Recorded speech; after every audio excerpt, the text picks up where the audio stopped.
नमस्कार दोस्तों, मेरा नाम है मनीष ठाकुर और मैं एक लेबोरेटरी टेक्नीशियन हूँ। पिछली 2 वीडियो में मैंने यूरिन एनालिसिस का इंट्रोडक्शन और फिज़िकल एग्जामिनेशन ऑफ यूरिन के बारे में चर्चा की थी। आज की इस वीडियो में मैं आपको केमिकल एग्जामिनेशन ऑफ यूरिन के बारे में बताने वाला हूँ। तो चलिए स्टार्ट करते हैं। केमिकल एग्जामिनेशन की यदि हम बात करें तो केमिकल एग्जामिनेशन ऑफ यूरिन में मेजर एस्पेक्ट 7 हैं। इन 7 केमिकल को मेजरली चेक किया जाता है, जिसमें से पहला जो केमिकल है वो है प्रोटीन। यूरिन में कहीं प्रोटीन तो प्रेजेंट नहीं है। दूसरा होता है ग्लूकोज। यदि यूरिन जो है, यूरिन के सैंपल में ग्लूकोज की मात्रा तो नहीं है। ये जो 2 चीज़ें हैं, प्रोटीन और ग्लूकोज, मेजरली जो है वो डायबिटीज़ के पेशेंट में प्रेजेंट होगी, क्योंकि डायबिटीज़ के पेशेंट में आपको पता है ग्लूकोज जो है वो बॉडी में इंक्रीज़ हो जाती है, जिसकी वजह से यदि बॉडी में इंक्रीज़ होगा ग्लूकोज तो वो ऑब्वियसली यूरिन में भी पास आउट होगा। तो यूरिन के थ्रू डिटेक्शन करके भी हम ग्लूकोज का पता लगा सकते हैं। थर्ड होता है कीटोन बॉडी। फोर्थ जो केमिकल होता है या सब्सटेंस होता है वो है ओकल्ट ब्लड। ओकल्ट का मतलब होता है छिपा हुआ। जो ब्लड जो है वो यूरिन में अब दिखाई नहीं देता, बट वो रेड ब्लड सेल्स जो हैं वो प्रेजेंट्स होती है, जिनका डिटेक्शन करना ज़रूरी होता है। फिफ्थ पॉइंट हमारा होता है बाइल पिगमेंट्स। यूरिन के अंदर बाइल पिगमेंट्स को डिटेक्ट किया जाता है। सिक्स्थ पॉइंट है यूरोबिलिनोजन और सेवन्थ पॉइंट है बाइल सॉल्ट्स। ये सारे जो केमिकल एग्जामिनेशन के अंदर आते हैं ये नॉर्मल सर्कमस्टेंसेस में यूरिन में प्रेजेंट नहीं होते। यदि ये इनमें से कोई भी कांस्टेंट प्रेजेंट है यूरिन में तो वो एक पैथोलॉजिकल कंडीशन को बताता है। केमिकल एग्जामिनेशन करने के लिए जो मेथड यूज़ में लेते हैं वो लेते हैं मल्टी स्टिक्स रिएजेंट स्ट्रिप या फिर यूरोस्ट्रिक्स रिएजेंट स्ट्रिप। ये हालांकि ये पुराना मेथड है, बट आज भी कई लेबोरेटरी में यूज़ में आता है।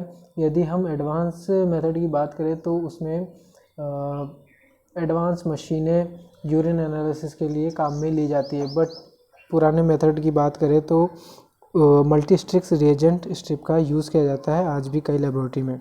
तो मल्टी स्ट्रिक रिएजेंट स्ट्रिप जो होती है वो कुछ इस तरह की होती है। वो एक तरह की स्ट्रिक होती है जिसके ऊपर डिफरेंट टाइप के बैंड बने होते हैं, और ये जो बैंड होते हैं इन बैंड में रिएजेंट्स कोटेड रहते हैं। जब ये रिएजेंट यूरिन के कॉन्स्टिट्यूएंट से, जैसे कि मान लीजिए प्रोटीन, ग्लूकोज, कीटोन बॉडी या बाइल सॉल्ट्स वगैरह से रिएक्ट करते हैं तो इनके जो कलर हैं, इनके कलर जो हैं वो चेंज हो जाते हैं। जब ये कलर चेंज हो जाते हैं तो इसका जो मीटर होता है उससे चेक किया जाता है कि उस रिएजेंट के कलर में कितना डिफरेंस आया है। उस डिफरेंस को डिटेक्ट करके यूरिन में जो सब्सटेंस प्रेजेंट है उसका पता लगाया जाता है। फॉर एग्ज़ाम्पल जैसे देख लीजिए पीएच की हम यदि बात करें तो यदि पीएच की हम बात करते हैं तो इसके कुछ एक कलर दे रखे हैं। इसका जो रीडर होता है या मीटर होता है उसमें कुछ कलर दिए हुए होते हैं। जैसे इसमें देख लीजिए 1 2 3 4 5 6 7 कलर दे रखे हैं। जब हम इसको चेक करते हैं अपने यूरिन के सैंपल में डिप करने के बाद इस मल्टीस्ट्रिक को, तो उसके रिलेवेंट कलर को वो डिनोट करता है। जैसे मान लीजिए उसका कलर 6.5 के बराबर है, ये येलोइश, तो उसका जो पीएच होगा वो 6.5 होगा। इसी तरह से बाकी सभी सब्सटेंस का भी पता लगाया जाता है। जब एक बार इस तरह से सब्सटेंस का डिटेक्शन हो जाता है तो उसके बाद कंफर्मेटरी टेस्ट के लिए हम बाकी फर्दर टेस्ट करते हैं। पहला जो सब्सटेंस हमारा था प्रोटीन, उसको कंफर्म करने के लिए हम 2 तरह के टेस्ट काम में लेते हैं। पहला जो उसमें टेस्ट है वो है सल्फोसैलिसिलिक एसिड टेस्ट। इसके अंदर क्या किया जाता है, यूरिन के सैंपल में टेस्ट ट्यूब में यूरिन लेकर उसके सैंपल में 2 से 3 ड्रॉप सल्फोसैलिसिलिक एसिड की मिलाई जाती है। जब ये सल्फोसैलिसिलिक एसिड को यूरिन में मिलाया जाता है तो यदि यूरिन में प्रोटीन प्रेजेंट होगा तो ऐसी सिचुएशन में प्रोटीन का कोएगुलम बन जाएगा और वो वाइटिश कलर दिखाई देने लगेगा, वाइट कलर का एक कोएगुलम फॉर्म हो जाएगा। तो इसके लिए एक डायग्राम दे रखा है जिसमें यदि किसी तरह का कोएगुलम फॉर्म नहीं होता है तो वो नेगेटिव होगा, यदि हल्का फुल्का वाइटिश कलर आ रहा है तो वो ट्रेस अमाउंट में प्रोटीन प्रेजेंट है, यदि उससे थोड़ा सा ज़्यादा है तो 1+ प्रोटीन, उससे ज़्यादा 2+, उससे ज़्यादा 3+, और यदि बहुत ज़्यादा वाइटिश हो रहा है तो वो 4+ प्रोटीन प्रेजेंट होने को बताता है। उसके बाद जो टेस्ट किया जाता है वो होता है हीट टेस्ट। ये भी एक प्रोटीन का कंफर्मेटरी टेस्ट है।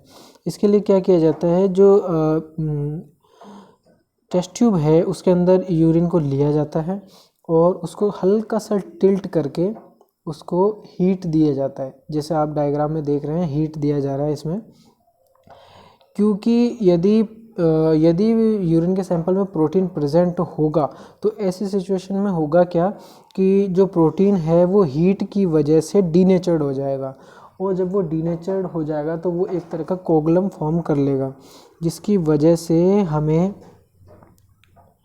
जो टेस्ट ट्यूब होगा उसके ऊपर वाले पार्ट में हमको एक तरह का कोएगुलम दिखाई देने लगेगा। इन 2 टेस्टों से हम प्रोटीन को कंफर्म करते हैं यूरिन के सैंपल में। दूसरा हमारा सब्सटेंस होता है ग्लूकोज। ग्लूकोज जैसे मैंने आपको पहले ही बताया कि डायबिटिक पेशेंट में ये ज़्यादा इम्पोर्टेंस रखता है। इसके लिए जो टेस्ट किया जाता है उसका नाम है बेनेडिक्ट टेस्ट। बेनेडिक्ट टेस्ट जो है उसमें क्या किया जाता है कि 5 ml बेनेडिक्ट रिएजेंट को एक टेस्ट ट्यूब में लिया जाता है और 0.5 ml यूरिन का सैंपल उसमें उसी टेस्ट ट्यूब में लेके अच्छे से मिक्स करके और उसको बॉईल किया जाता है। जब उसको बॉईल किया जाता है उसके बाद उसको थोड़ी देर के लिए ठंडा होने देते हैं।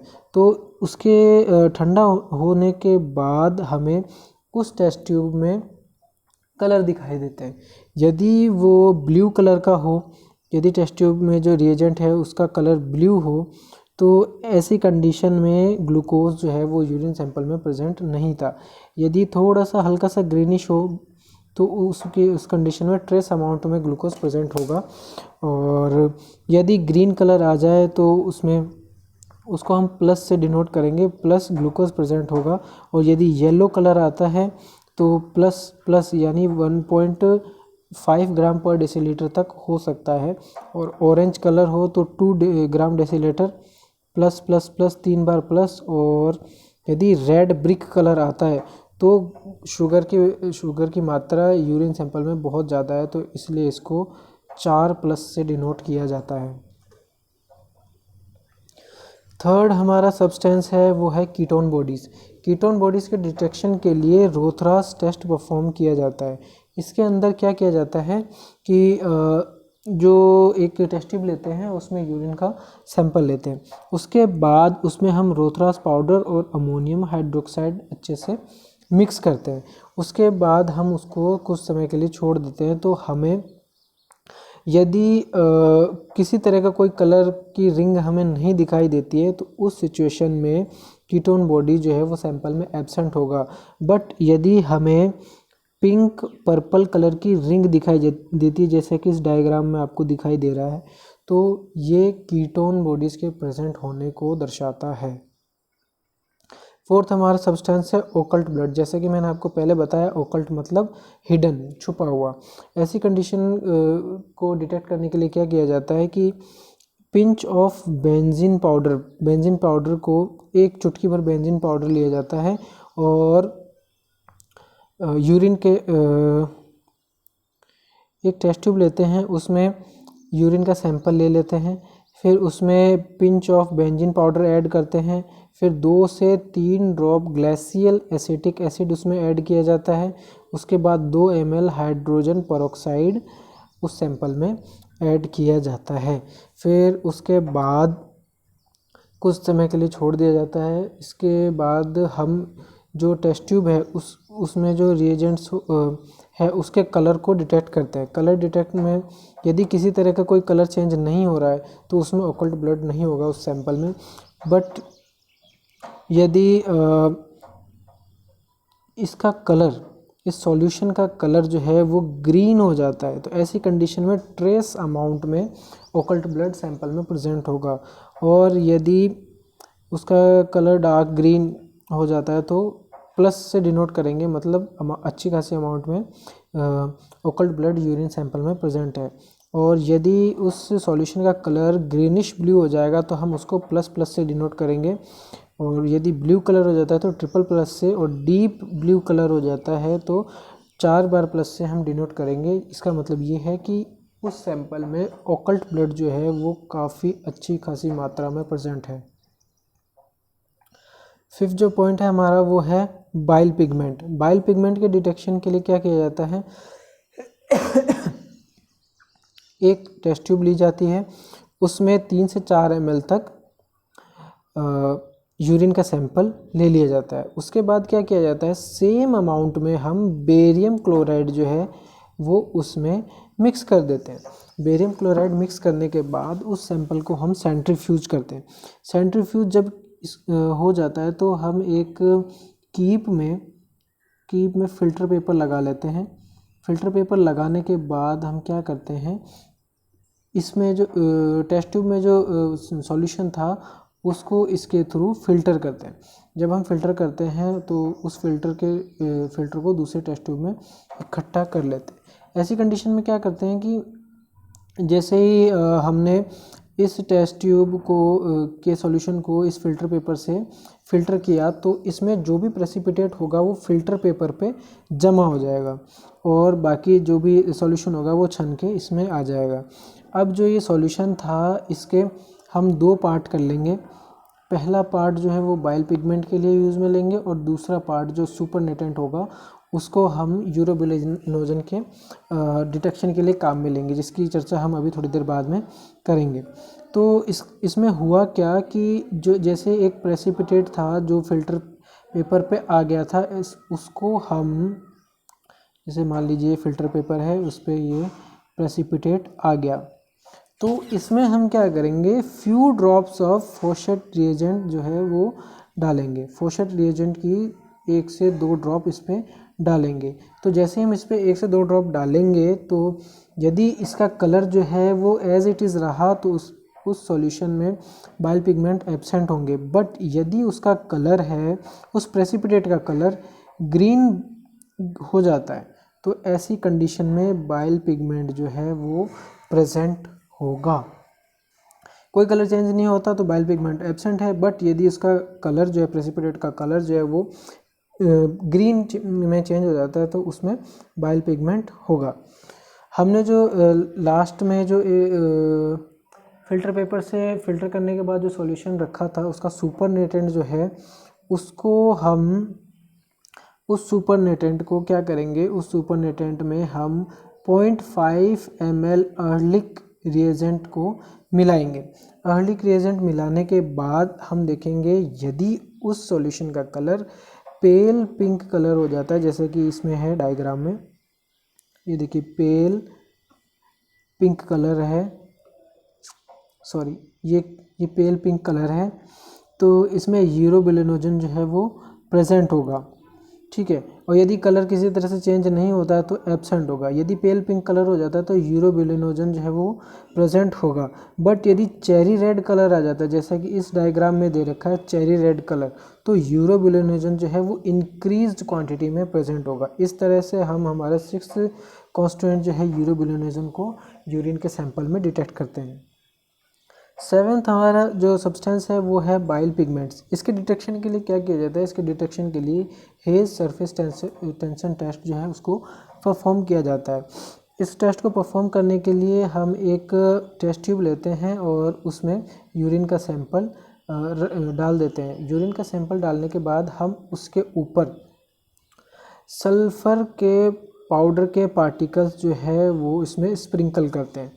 जब हम सल्फ़र के पार्टिकल्स इसमें डालते हैं तो यदि वो सल्फ़र के पार्टिकल्स उस टेस्ट ट्यूब के सॉल्यूशन में, देखिए इस तरह से होगा, टेस्ट ट्यूब के सॉल्यूशन में यदि वो सल्फ़र के पार्टिकल्स जो है वो ऊपर ही रह जाते हैं, जैसे डायग्राम में दे रखा है ऊपर ही रह जाते हैं, तो उस सैंपल में बाइल सेल्स जो हैं वो एब्सेंट होंगे, बाइल सॉल्ट जो हैं वो एब्सेंट होंगे यदि वो फ्लोट कर जाता है।